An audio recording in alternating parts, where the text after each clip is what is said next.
सारोळे थडी परिसरात वादळी वाऱ्यासह जोरदार पावसामुळे जनजीवन विस्कळीत.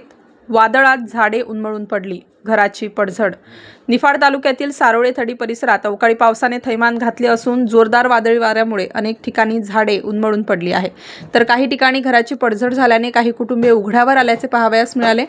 सकाळपासूनच वातावरणात उकाडा जाणवत होता. अखेर 4 वाजेच्या सुमारास वादळी वाऱ्यासह जोरदार पावसाने हजेरी लावली. यामध्ये अनेक शेतकऱ्यांचे कांदा चाळीत साठवलेला तर काही साठवण्यासाठी आणलेल्या कांद्याची पोळी खाल्ली. पाणी गेल्याने शेतकऱ्यांचे खूप मोठे नुकसान झाल्याने शेतकरी हवालदिल झाला आहे. वीज वाहक तारांवर झाडांच्या फांद्या पडून वारंवार वीज पुरवठा खंडित होत असल्याने व भविष्यात वादळवारे पाऊस जरी आला तरी वीज पुरवठा खंडित होणार नाही यासाठी वीज वितरण कंपनीचे कर्मचारी मनोज चकोर व सागर सोनवणे शर्थीचे प्रयत्न करून वेळेत वीज पुरवठा सुरळीत करीत आहेत.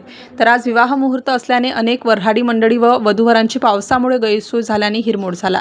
स्टार न्यूजसाठी मुकुंद आव्हाड, सारोळे थडी.